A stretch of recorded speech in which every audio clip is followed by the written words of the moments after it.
تفسیر القرآن آج کا سبق سورہ یوسف آیت نمبر 11 سے 14 تک۔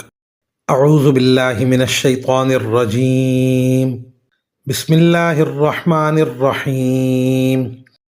قالوا یا ابانا ما لک لا تأمنا علی یوسف وإنا له لناصحون ارسلہ معنا غدا یرتع ویلعب وإنا له لحافظون قال انی لیحزننی ان تذهبوا به وأخاف أن يأكله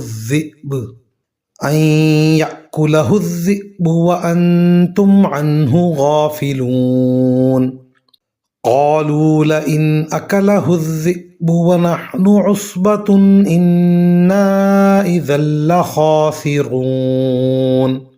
ترجمہ: چنانچہ ان بھائیوں نے اپنے والد سے کہا کہ ابا، یہ آپ کو کیا ہو گیا ہے کہ آپ یوسف کے معاملے میں ہم پر اطمینان نہیں کرتے؟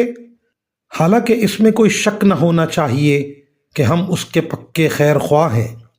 کل آپ اسے ہمارے ساتھ تفریح کے لیے بھیج دیجئے تاکہ وہ کھائے پیے اور کچھ کھیل کود لے، اور یقین رکھیے کہ ہم اس کی پوری حفاظت کریں گے۔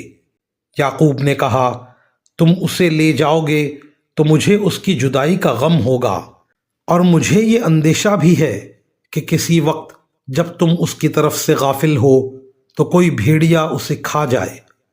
وہ بولے، ہم ایک مضبوط جتھے کی شکل میں ہیں، اگر پھر بھی بھیڑیا اسے کھا جائے تو ہم تو بالکل ہی گئے گزرے ہوئے۔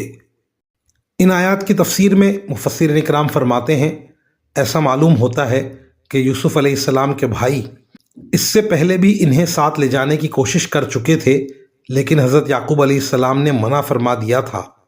بعض روایات میں ہے کہ حضرت یعقوب علیہ السلام نے ایک خواب دیکھا تھا کہ بھیڑیے حضرت یوسف علیہ السلام پر حملہ کر رہے ہیں۔ وآخر دعوانا ان الحمد للہ رب العالمین۔